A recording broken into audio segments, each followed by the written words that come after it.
मुग्धं स्निग्धं मधुरमुरली माधुरी कीर्तनादि कारं कारं करणविवशं गोकुलव्याकुलत्वं श्यामं कामं व्रजजनमनोमोहनं मोहनाङ्गं चित्ते नित्यं निवसतु महो वल्लवी वल्लभं महा। ओम शांति शांति शांति। बुद्धोवाच युवां श्लाघ्यतमौ नूनं देहिनामिह मानद नारायणेऽखिलगुरौ यत्कृतामतिरीदृशी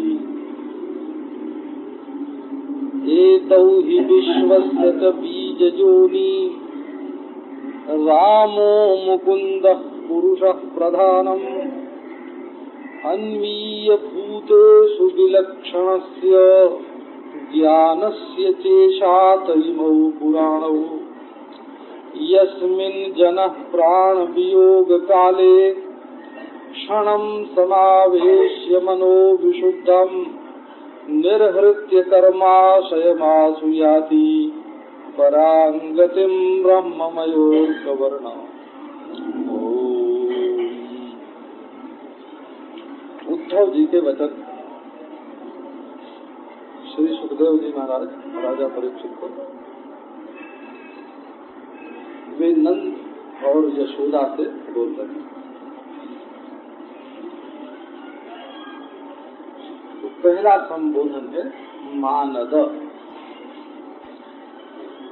आप दूसरों को मान दान कर रहे हैं।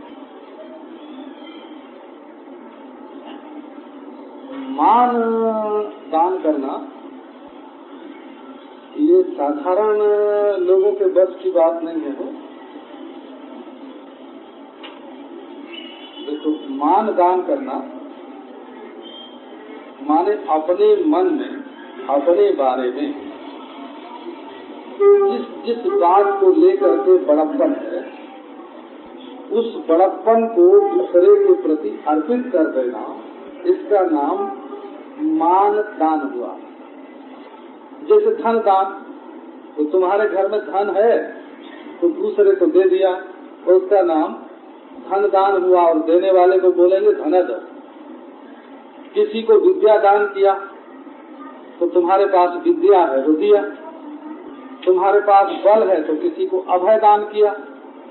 अब नारायण कहो, तुम्हारे अंदर जो मान है, माने अपने बड़प्पन का ख्याल है बात बात में, वो किसी के चरणों में निछावर कर देना, ये अभिमान सबसे गहरी चीज है। इसलिए मान का दान करना सबसे गहरा दान है, अंतरंग दान है। तो भक्तों में ये एक विशेष बात रहती है। श्री चैतन्य महाप्रभु ने कहा, तृणादपि सुनीचेन तरोरपि सहिष्णुना अमानिना मानदेन कीर्तनीय सदा हरे। भगवान की भक्ति कैसे करना? बोले अपने को तृण से भी छोटा बना लो। जैसे वो किसी के पांव के नीचे पड़ता है तो उड़ने की चेष्टा नहीं करता और गड़ता भी नहीं, और यहाँ तक कि अपना अस्तित्व भी नहीं बताता है कि मैं तुम्हारे पांव के नीचे पड़ गया हूँ। ये तृण की विशेष बात है। तो भक्त वो होता है जो अपने मान को काटता है, तो काटते तो ज्ञानी ही है, परंतु भक्त जब अपना मान काटता है तो वो मान सामने वाले को भगवत रूप समझ करके उसको दे देता है। ये बहुत बड़ा दान है, मान दान।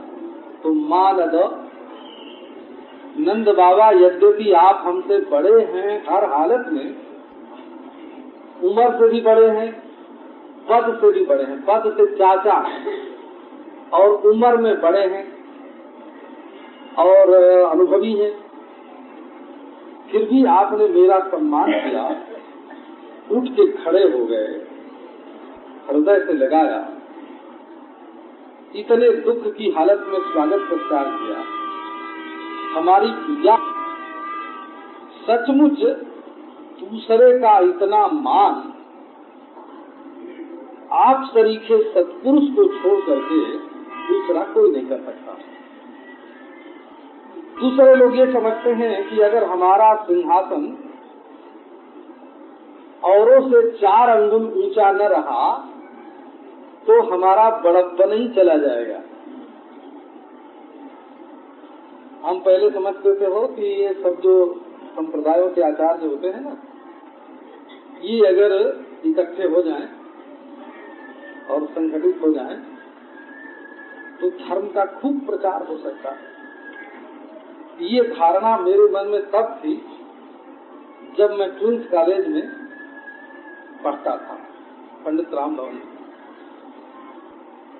उसी समय हुआ ब्राह्मण महासम्मेलन काशी में, और वहाँ का अगस्त कुंड, नैमिषारण्य क्षेत्र और सब आचार्य आए, निम्बारकाचार्य, वल्लभाचार्य, रामानुजाचार्य, शंकराचार्य, मध्वाचार्य, सत्य ज्ञान तीर्थ आए थे, मध्वाचार्य, गोकुलनाथ जी महाराज गए। हे भगवान, अपन तो वाले जी ऐसे समझो ले लेके जो जमीन नापने का फीता होता है वो ले लेके नपता था कि कहीं किसी का आसन है ना 1 आध अंगुल ऊंचा नीचा हो गया तो आवेगी नहीं। अच्छा, ये समस्या तो हल हो गई कि फीते से नापते सबका सिंहासन बराबर। अब देखो आगे की बात सुनाता हूँ। आगे ये हुआ कि दाहिने किसका रहे और बाएं किसका रहे, ये समस्या पैदा हो गई। मैं स्वयं सेवक था उसमें, नारायण कहो। तब ये हुआ कि अच्छा गोल बनाओ। अच्छा, तो गोल बनाया गया सबके बैठने के लिए, लेकिन उस गोल में जब जिसका व्याख्यान होना होता था तब वो आकर के बैठता था और दूसरे का व्याख्यान होना हो तो उठ के चला जाता था। न राम राम न नारायण नारायण है, एक दूसरे से बात नहीं करते थे। ये बात उस समय मेरे दिमाग में धंस गई कि हे भगवान, ये लोग तो अब धर्म की रक्षा, ये लोग तो अब धर्म की रक्षा नहीं कर सकते, क्योंकि ये तो सिंहासनासीन नहीं सिंहासनाधीन हो गए। अच्छा, कई आचार्य होते हैं, एक स्वतंत्र आचार्य होते हैं, एक आज्ञाकारी आचार्य होते हैं। नारायण कहो। तो भक्त की सबसे बड़ी विशेषता भक्त की ये है कि उसके अंदर मान नहीं है, वो अपने मान को भगवान के प्रति अर्पित करके यहाँ तक बोलता है कि अगर मेरे चाम से किसी के पांव की जूती बन सके, ताके पग की पगतरी मेरे तन को चाम। गोस्वामी तुलसीदास जी देखो ना, ये विनय, ताके पग की पगतरी मेरे तन को चाम।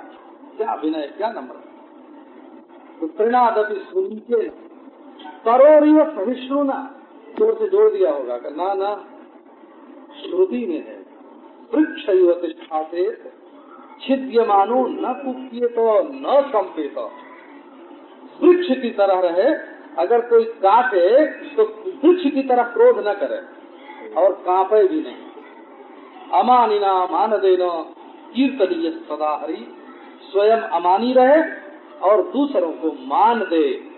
ऐसे व्यक्ति को भक्ति करना चाहिए, क्योंकि जहाँ मान है वहाँ नाम नहीं है। मान और नाम ये दोनों शब्द परस्पर विपरीत हैं। म आ न और न आ म, ये नाम और मान ये दोनों शब्द परस्पर विरुद्ध हैं। जहाँ भगवान नाम है वहाँ मान नहीं है, और जहाँ मान है वहाँ भगवान नाम नहीं है। इसलिए भक्त अमानी होता है, वो अमान होता है, अमान। अब नारायण कहो, स्वयं अमान और मान देना, दूसरे को मान देना। मैं सेवक सचराचर रूप राशि भगवंत, सो अनन्य जाके असमति न करे हनुमंत। मैं सेवक सचराचर रूप राशि भगवंत। भक्त के लिए दस भगवान है और स्वयं वो भगवान का सेवक। मानद क्या संपत्ति, उद्धव जी को मान मिला और मानद कह करके लौटा दिया हो। कैसे लौटाया? कि किसी को मान मिलता है, वे हाँ हाँ हम तो इसके योग्य ही हैं, तभी तो ये हमारा मान कर रहे हैं, तब उसने मान ले लिया। कि इन्होंने क्या बड़ा काम किया, हमारे लिए इतना भी नहीं करते, तब मान ग्रहण हो गया, आ गया मान। और बोले भाई देखो ये कितने उदार हैं, कितने समझदार हैं, कितने भगवत भक्त हैं, ये ऐसा मान देते हैं। ये बात समझने की है, वो जीवन में धारण करने की है। नम्रता के बिना मनुष्य लकड़ी है, लकड़ी काठ है, काठ। जिसमें विनय नहीं है वो मनुष्य नहीं है, वो काष्ठ है। ये महिम्न स्तोत्र की कहावत है, वो लोकोक्ति है महिम्न स्तोत्र। न कस्या उन्नत्यै भवति शिरसस्त्वय्यवनति, न कस्यै उन्नत्यै भवति शिरसस्त्वय्यवनति। जो तुम्हारे सामने सिर झुकाता है उसको कौन सी ऊंचाई नहीं मिलती, कौन सी उन्नति नहीं मिलती। भगवान के सामने झुको और सबसे बड़ी ऊंचाई प्राप्त कर लो। अब देखो, यह देही नाम, यहाँ जो देही है, तो यहाँ देही से मतलब तो वैसे सारे मनुष्य होता है। ये मनुष्य का शरीर दुर्लभ है, और शरीर जो है वो सब, सिंहनी का शरीर सिंह से प्रेम करने के लिए है, और सिंह का शरीर सिंहनी से प्रेम करने के लिए है। घोड़ा घोड़ी परस्पर प्रेम करें और सुगर सुंदरी परस्पर प्रेम। ये मनुष्य का शरीर जो है ये भगवान से प्रेम करने के लिए मिला है। दुर्लभो मानुषो देहो देहिनाम क्षण भंगुरा तत्रापि दुर्लभम मन्ये वैकुंठ प्रिय दर्शनम। ये मनुष्य का शरीर, ये मनुष्य का शरीर हड्डी मांस चाम से प्रेम करके और फिर कुत्ते का प्यार का भोजन बनने के लिए नहीं। ये मनुष्य के दो हाथ केवल चांटा मारने के लिए नहीं है, केवल ये पेड़ पर चढ़ने के लिए पंजे नहीं है, केवल ये धरती पर चलने के लिए पांव नहीं है।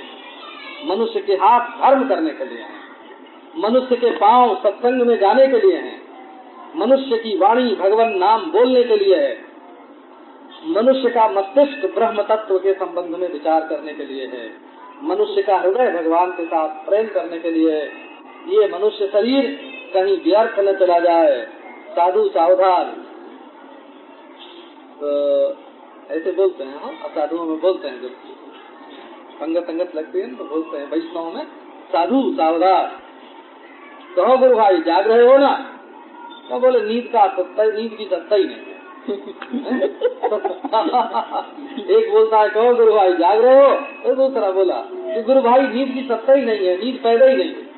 ये सावधान, इसी का नाम है सावधान।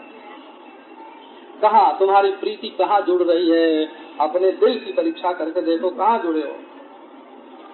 तो ये मनुष्य शरीर दुर्लभ है, दुर्लभो मानुषो देहो। और फिर दुर्लभ होने पर सुलभ हुआ तो कब तक रहेगा इसका भी ठिकाना नहीं। क्षण भंगुरा, जब बाल नहीं था और उग आया और काले से सफेद हो गया और सफेद से झड़ गया तो क्या समझते हो कि ये शरीर हमेशा बना रहेगा? सवेरे बनाते हैं रसोई और शाम तक चौपट सड़ जाती है। उसी रसोई से बना हुआ ये शरीर हमेशा बना रहेगा? नारायण कहो, ये रहने वाला नहीं, जाने वाला है। रहना नहीं, देश बिराना है। असली घर, जैसे लड़की का असली घर ससुराल होती है, मायका है ना, हिंदुस्तान में ये रीति, ऐसे ये जीव का असली घर परमात्मा है, अखंड सत्य है। ये झूठी आने जाने वाली दुनिया ये जीव का घर नहीं। अब इसमें देखो, इसमें भी ईश्वर कृपा से सत्संग मिले और भगवान की भक्ति हृदय में आवे। भगवान की भक्ति हृदय में आवे अर्थात हम भगवान को प्रधान और अपने को गौण बना करके रहें। ये भक्ति शब्द का अर्थ है कि अहंकार को गौण बनाओ और ईश्वर को प्रधान बनाओ। एक भाक्तम गौणम इत्यर्थः, ये भाक्त है, गौण है।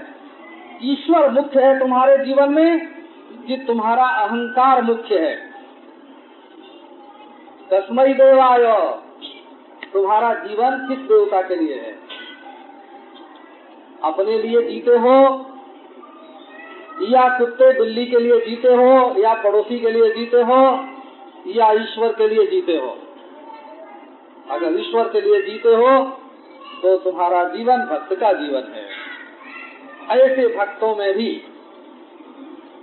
बिना संबंध के भजन करने वाले, फिर संबंधियों में भी कैधी भक्ति करने वाले। अब श्लाघ्यतमौ जुबाम श्लाघ्यतमौ नूनम, भक्त तो बहुत से हैं। नारद से लेकर के उद्धव पर्यंत सब भक्त ही भक्त तो हैं। माने नारायण, नारायण के ब्रह्मा, तो ब्रह्मा भी भक्त हैं। हो थोड़े बेटा हैं, समझो ये। अब ब्रह्मा के नारद और नारद से लेकर के उद्धव जो बोल रहे हैं नंद बाबा के, वहां तक सब भक्त ही भक्त हैं। तो बोले भक्त तो देहिनाम, यह देहिनाम माने यहाँ जो भगवान के भक्त हैं उन भक्तों में जुबाम नूनम श्लाघ्यतमौ, तुम दोनों निश्चित रूप से श्लाघा करने योग्य हो, अत्यंत श्लाघनीय हो, अत्यंत अत्यंत। ये श्लाघना और सलाघना बना और सराहना है ना। ये संस्कृत में जो श्लाघा शब्द है ना, वो हिंदी में सराहना बन गया है। श्लाघना, श्लाघनीय, ये श्लाघनीय है। तो श्लाघनीय का रूप जब बिगड़ा हिंदी में तो सराहनीय तद्भव, श्लाघनीय का सराहनीय है। अब इसमें तरफ तमप और जुड़ा हुआ है। तो ये संस्कृत की शैली होती है, थोड़े में बात कह देते हैं। एक तो संसार में अपने धर्म का कोई पालन करे तो वही श्लाघा के योग्य है, क्योंकि अपने धर्म पर दृढ़ता से जुटने वाला ब्रह्मचारी, गृहस्थ, वानप्रस्थ, सन्यासी, काल जो है वो धर्म को और भगवान जो है वो धर्म को रख देते हैं। बारंबार अवतार ग्रहण करके भगवान धर्म को उज्जीवित करते हैं, समृद्ध करते हैं, समृद्ध करते हैं और काल धर्म को क्षीण करता है। कैसे? यदा यदा ही धर्मस्य ग्लानिर्भवति भारत, यदा यदा ग्लानिर्भवति, यदा यदा, यदा यदा माने काल, काल में धर्म की ग्लानि होती है। और तदात्मानं सृजाम्यहम्, स्वयं अवतार ग्रहण करके परित्राणाय साधूनां विनाशाय च दुष्कृतां धर्म संस्थापनार्थाय संभवामि युगे युगे। भगवान धर्म का संवर्धन करते हैं। भगवत रस धर्म की सिंचाई करने वाला है और काल रस काल जो है वो धर्म को तपाने वाला, सुखाने वाला है। इसी से सत्य के बाद त्रेता, त्रेता के बाद द्वापर, द्वापर के बाद कल, यही काल धर्म है। और उसमें बढ़ाने वाले भगवान का अवतार होते हैं। तो अब देखो, अपने धर्म पर दृढ़ रहना श्लाघ्य है, और धर्म भगवत भक्ति के लिए, भगवत सेवा के लिए धर्म करना ये श्लाघ्यतर है। श्लाघ्यतर, अतिशयन श्लाघ्य, श्लाघ्यतर। तो जो केवल धर्म करे वो श्लाघ्य है, और जो धर्म के साथ भगवान की भक्ति भी करे वो श्लाघ्यतर है। और आगे बढ़ो, बोले धर्म और भक्ति की बात छोड़ो, अनुराग करे भगवान से, अनुराग करे भगवान से। सेवा करना दूसरी चीज है और प्रेम करना दूसरी चीज है। हो दिन भर लोग ऑफिस में सेवा करते हैं, तो क्या अपने ऑफिस के वो क्या होता है जो एक, तो जो ऑफिस में आपिष्यते यत्र, जहाँ आदमी पीस है उसका नाम ऑफिस, आपिष्यते यत्र। तो आपिसम, उस ऑफिस में जो हेड है, हो जो मूर्धन्य है, शीर्षन्य है, उसके प्रति अनुराग थोड़ी है। कारखाने के मालिक के प्रति अनुराग नहीं है। अनुराग तो पत्नी से है, पुत्र से है। बोला तो केवल सेवक होने से ही कोई अनुरागी नहीं होता। अनुराग दूसरे से कर रहा है, सेवा दूसरे की कर रहा है, तो सेवा का फल कहाँ जाएगा? जिससे अनुराग होगा उसको जाएगा। तो लोग भगवान की सेवा तो करते हैं पर उनसे अनुराग नहीं करते। भगवान की सेवा करते करके वहाँ से मजदूरी लेते हैं, और मजदूरी लेके जिससे अनुराग होता है, प्रेम होता है, हे भगवान हमारे बेटे का पहरा देना, उसको बुखार ना आवे, और हमारी श्रीमती जी की जवानी ज्यादा बनी रहे, हे भगवान कृपा करना। ये क्या हुआ? तो ये जो है अनुराग दूसरी जगह है, सेवा दूसरी जगह है। तो भगवत भक्ति करना धन्यतर का लक्षण है, निष्काम भाव से भगवान की भक्ति करना। लेकिन सचमुच भगवान की सेवा करने के लिए भगवान से अनुराग करना, जैसे माँ अपने बच्चे से करती है, तो माँ के मन में ये हो सकता है कि बच्चा बड़ा होगा तो हमारी सेवा का बदला चुका देगा। लेकिन भगवान की सेवा करना तो ऐसा है, ऐसा बच्चा भगवान को बना लो जो कभी बड़ा ही न हो, हमेशा नित्य गोद में रहे। बोले हम तो दूध ही पिलाएंगे, हमारे नित्य शिशु हैं, ये नित्य संबंध है। इसको बोलते अनुराग। अनुराग दूसरी चीज है, ये कठोर हृदय में नहीं आता हो। चित्त दो तरह के होते हैं, एक द्रुत चित्त, एक अद्रुत चित्त। तो जिसका दिल पिघलता नहीं, माने भगवान की लीला कथा नाम सुन के जिसकी आंख में आंसू नहीं आता, जिसके शरीर में रोमांच नहीं आता, जिसका कंठ गदगद नहीं होता, जिसका दिल जरा नरम होके, जरा गर्म होके, समझो जरा गर्म होके, जरा नरम होके पानी बन के आंख से नहीं निकलता, उस पत्थर के हृदय में भगवत प्रेम, भगवत भक्ति नहीं आती है। द्रुत चित्त पुरुष जो होता है, जिसका दिल पिघलता है, उसके हृदय में ये भगवत प्रेम होता है। उद्धव जी कहते हैं श्लाघ्यतम, तुम दोनों श्लाघ्यतम हो, क्योंकि न केवल धर्मात्मा, न केवल भक्त, बल्कि तुम भगवान के परम अनुरागी हो। इसलिए नूनम, नूनम का अर्थ है, समझो मैं अपनी ओर से ये निश्चित रूप से ये कहता हूँ, निश्चय प्रकट, कि तुम्हारे सरीखा श्री कृष्ण का अनुरागी धन्य है, धन्य है, धन्य है। अब श्लाघ्यतम का एक तो भाव की प्रधानता से श्लाघ्यतम बताया, ये अत्यंत श्रेष्ठ है। ये नंद बाबा का भाव हुआ। और पहले मैंने चर्चा की थी विषय की प्रधानता, कृष्ण विषय भी प्रधान है। तो कोई स्थूल सृष्टि का भजन छोड़ करके ब्रह्मा आदि देवता का भजन करने लगे तो धन्य है, क्योंकि अर्थ, भोग, कर्म आदि से भरा हुआ ये जो संसार है, इससे ऊपर उठने की इच्छा उसके मन में जागृत हुई, धन्य है। पर नारायण आदि की भक्ति करे तो बोले धन्यतर है, और पुरुषोत्तम की भक्ति करे तो वो धन्यतम है, मान श्लाघ्यतम है। श्लाघ्य, श्लाघ्यतर और श्लाघ्यतम। तो भाव की विचित्रता, साधन की विचित्रता से श्लाघ्यतम, और साध्य की विचित्रता से श्लाघ्यतम। अब देखो कोई दास्य भक्ति करे तो श्लाघ्य है, और सख्य भक्ति करे तो श्लाघ्यतर है, और वात्सल्य भक्ति करे तो श्लाघ्यतम है। तो श्लाघ्यतरो नहीं श्लाघ्यतमौ, अतिशयेन श्लाघ्यौ श्लाघ्यतरौ, अतिशयेन श्लाघ्यतरौ श्लाघ्यतमौ। अब आओ जरा, बोले क्यों उद्धव जी तुम हमको श्लाघ्य क्यों कहते हो? हमारे दिल का टुकड़ा कृष्ण को, हमारे हृदय का एक टुकड़ा, हमारी आंखों का तारा, हमारी आंखों की पुतली हमसे दूर हो गई है, और उसके वियोग में क्षण क्षण हमारे लिए 100 युग के समान बीत रहा है। वो दूर है हमसे, हम दूर हैं उससे। खैर हमको तो कोई दुख नहीं है, तो क्यों नहीं है? तो यूं नहीं है कि हमारा मन तो उसी के पास रहता है, हमें तो वही दिखता रहता है। मनो याति तदात्मता। हजारों चीज ब्रज में ऐसी हैं जिनको देख करके कोई कृष्ण की याद किए बिना रह ही नहीं सकता।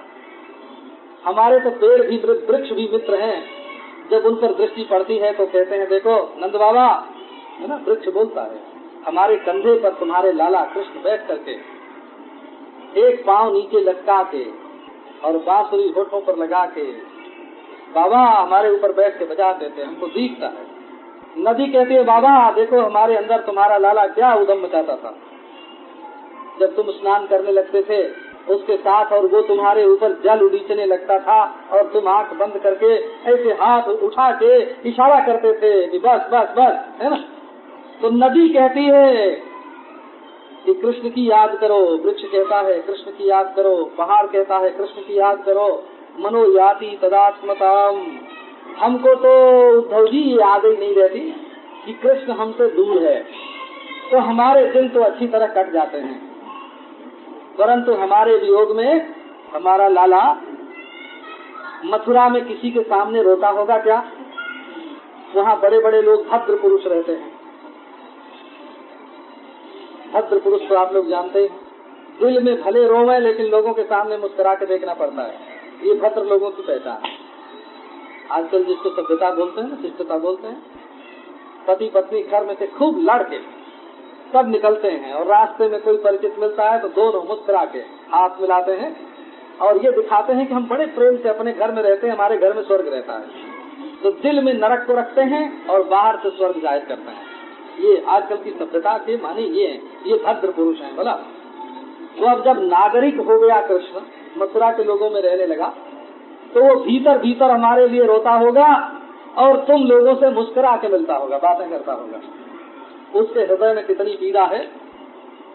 सवेरे कौन माखन मिश्री उसको देता है, वहाँ कभी बांसुरी बजाता है, वहाँ कभी नाचता है, वहाँ कभी मोर मुकुट लगाता है।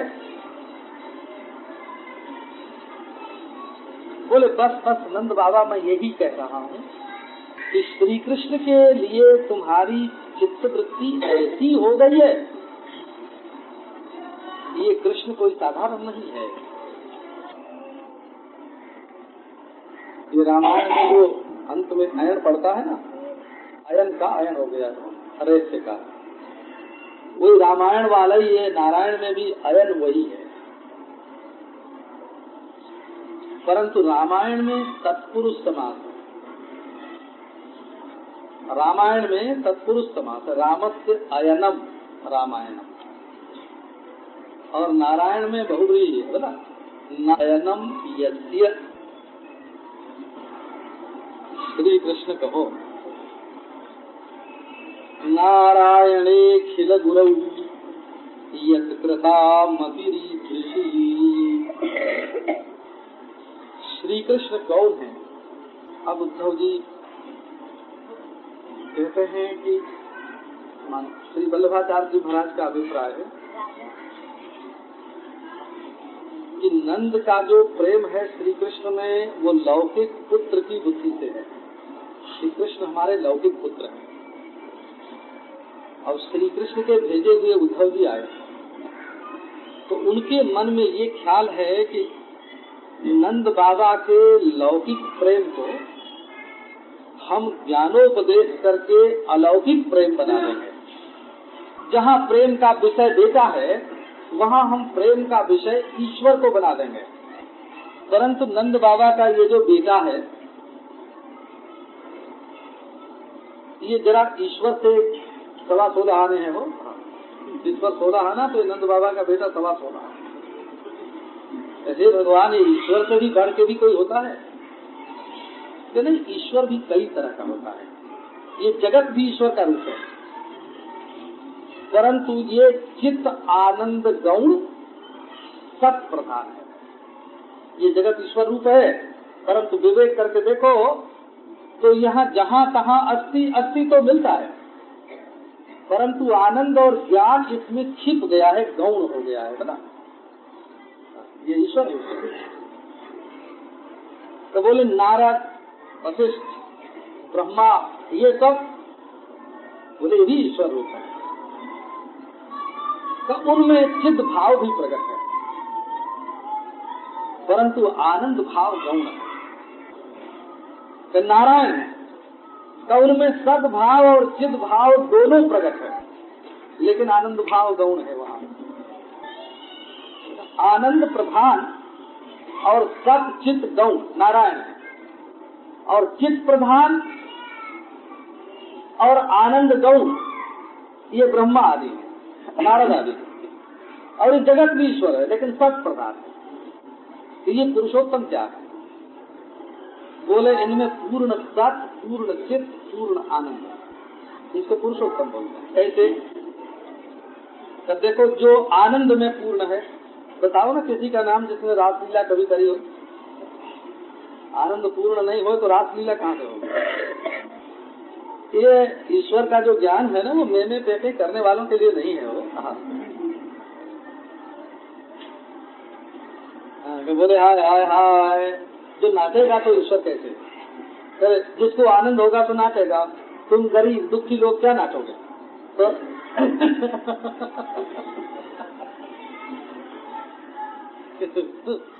चैन की बांसुरी बजती है, बोला चैन की बांसुरी बजती है, वहाँ आँख में आनंद, भाव में आनंद, होठ में आनंद, नाखून में आनंद, पाँव में आनंद, पेट में आनंद। कृष्ण का वर्णन आता है। जा आनंद मात्र कर पाद मुखोदरादि गोविंदमादि पुरुषाम तमहम भजामि। जिनका पाँव भी आनंद, हाथ भी आनंद, मुख भी आनंद, आनंद ही आनंद। ये रास जो है वो आनंद की अभिव्यक्ति है। रास माने लास, लास माने लास्य, नृत्य, नृत्य वाचक, जहाँ आनंद नाचता है। का आनंद तो नारायण में भी है पर लेटा हुआ, निश्चित समझो है ना। आनंद नारायण में आनंद नहीं है तो बात नहीं है, आनंद नारायण में, परंतु लेटा हुआ आनंद है। और श्री कृष्ण में आनंद है ना, परंतु कैसा? बोले फड़कता हुआ, धरती पर कहीं पांव पड़ते हैं? कृष्ण के पांव तो धरती पर पड़ते ही नहीं। तो बोले भाई जगत में भी आनंद है। कहाँ जगत में आनंद है, लेकिन वो बिना चबाए नहीं निकलता है। देख लो है कि नहीं? अरे भाई आम में आनंद है, रसाल है ना, तो आम में तो आनंद बहुत है, पर पहले तो पकने की इंतजार करो और बाद में चाकू से काटो, फिर मुंह में लेके उसको दांत से कुछ लो और जिह्वा ठीक होवे तब कहीं उसमें से रस आवे। ईश्वर रूप है, कृष्ण भी ईश्वर रूप है, नारायण भी ईश्वर रूप है, ब्रह्मा आदि भी ईश्वर रूप है, जगत भी ईश्वर रूप है। लेकिन जगत का आनंद, जगत में आनंद कब प्रकट होगा? जब इसको दांत से कुचलोगे। बिना हिंसा के भोग नहीं होता। बिना हिंसा के नानुपहत्य भूतानि भोगत संभवती। चावल को पहले आग में पकाना पड़ता है। तो स्त्री पुरुष का जो आनंद है तो उसमें जौवन की हत्या करनी पड़ती है। जौवन की भोग जो है वो जौवन का यौवन का ह्रास करने वाला है कि नहीं? तो जवानी को मिटा के भोग आता है स्त्री पुरुष का। तो यहाँ आनंद चाकू से काटने की अपेक्षा रखता है। स्वर्ग का आनंद लेने के लिए आँख के सामने तपना पड़ता है। ब्रह्मलोक का आनंद लेने के लिए आँख बंद करनी पड़ती है। नारायण का आनंद लेने के लिए उपासना से सायुज्य प्राप्त करना पड़ता है। और ये पुरुषोत्तम का जो आनंद है ना, पुरुषोत्तम का, ये तो दूब में थिरकता है, फूल में थिरकता है, जमुना में थिरकता है, कदम्ब में थिरकता है। ये जाहिरा व्यक्त आनंद है, अभिव्यक्त आनंद। ये जगत नहीं है, ब्रह्म की अभिव्यक्ति है। अब देखो जरा नारायण एक किलो, इनमें दो विषय दोनों संयुक्त है। क्या ये जो पुरुषोत्तम है श्री कृष्ण, जिनको तुम अपना बेटा बेटा करते हो, वो कौन है? ये तुम्हारे बेटा नहीं, सारी सृष्टि के गुरु में गुरु। तो गुरु में दो बात है बोला, एक तो बाप होना चाहिए, तो बाप को गुरु बोलते हैं। तो बाप में गुरुत्व कैसा है? बाप में गुरुत्व है देह जनकत्व, माने देह का वो जनक है। तो केवल सतंश से गुरुता है बाप में, सतंश से। और जो ज्ञान देता है सो वो ज्ञान देने वाला गुरु होगा, वो चिदंश से गुरुता है। और जो आनंद देने वाला है सो माने जो हृदय में भगवत प्रेम की स्थापना करने वाला है, हृदय में आनंद को प्रकट करने वाला है, वो गुरु। तो शरीर को पैदा करने वाला गुरु दूसरा, शिक्षा गुरु दूसरा। एक हमारी तरफ गांव में एक गुरु बोलते हैं, वो उसको सुना दें आपको, क्योंकि हम लोग जो बनारस की ओर के हैं ना, वैसे तो बनारसी गुरु तो बहुत मशहूर है, आप सब लोग समझते हो। बनारस में तो गुरु कहते बोलते ही हैं, लेकिन वहाँ देहात में एक गुरु शब्द बहुत विचित्र है। वो कौन सा गुरु?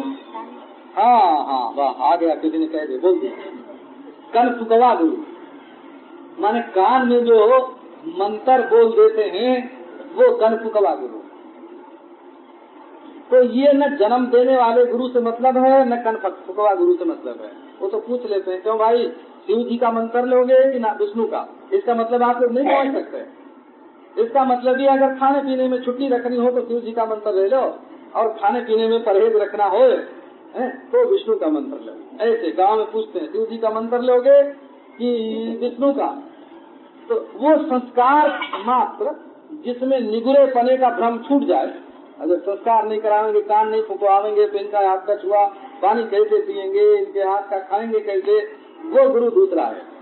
अब यहाँ गुरु में तीन बात है।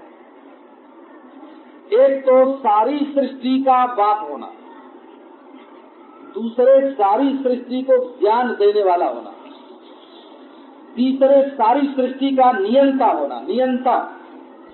अगर गुरु अपने चेले को काबू में नहीं रख सके तो चेले को छोड़ देना चाहिए कि हम तुम्हारा गुरु होने योग्य नहीं है, बस क्योंकि तुमको हम अपनी मुट्ठी में नहीं रख सकते, अपने काबू में नहीं रख सकते। और गुरु में यदि अपनी हिंसा का अनुभव हो, अपनी असमर्थता का अनुभव हो, तो उसको साफ कह देना चाहिए कि भाई तुम्हारा गुरु कोई दूसरा होगा। क्योंकि गुरु वो होता है जो जनक होता है, जो शिक्षक होता है, जो नियंता होता है, और जो मनुष्य को संसारी भोग में से निकाल करके योग में, परमानंद में स्थापित करने की शक्ति रखता है। ये महाराज श्री कृष्ण अखिल गुरु है। अखिल गुरु है माने ये सबको एक साथ परमानंद में स्थापित कर सकता है। ये रास पंचाध्याय में जब राजा परीक्षित ने पूछा है ना, कृष्णम विदु परम कांतम न तो ब्रह्म दया मने, उस समय ऐसा बढ़िया समाधान सुखदेव जी ने किया है। वो बोलते हैं कि तुम क्या कहते हो कि कृष्ण ने क्या किया या गोपियों ने क्या किया, ये कहते हो कि जगत विमुच्यते। वहाँ ये शब्द, इस शब्द का प्रयोग है, जोगेश्वरेश्वरे कृष्णे यत एतद् विमुच्यते, एतद् जगत विमुच्यते। श्री कृष्ण का नाम लेकर, श्री कृष्ण का स्मरण करके, श्री कृष्ण की लीला को अपने हृदय में धारण करके गोपियां नहीं, सारी दुनिया, पशु पक्षी कीट पतंग भी मुक्त हो सकते हैं। ये प्रसंग श्रीमद् भागवत में आया है। यमी निरीक्ष्य हता गता स्वरूपम। श्री कृष्ण को देखते देखते महाभारत युद्ध में जो लोग मरे उनको अपने स्वरूप का साक्षात्कार हो गया। मरते समय जिनकी आंखों के सामने कृष्ण था उनको अपने स्वरूप का साक्षात्कार हो गया। द्वारका के, ये मथुरा के कीट पतंग भी कृष्णाकार हो गए। ये वर्णन श्रीमद् भागवत में मिलता है। तो अखिल गुरु है ना, आनंद दातृत्वेन, ज्ञान दातृत्वेन, जीवन दातृत्वेन। आनंद का दाता है, ज्ञान का दाता है, जीवन का दाता है और सबके नियमन में समर्थ है। सबके नियमन में समर्थ है, चाहे जिसको अपने नियंत्रण में ले ले।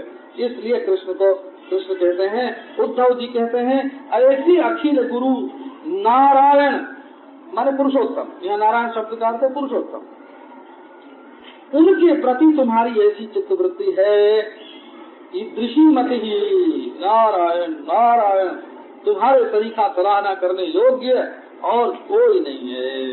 अब आगे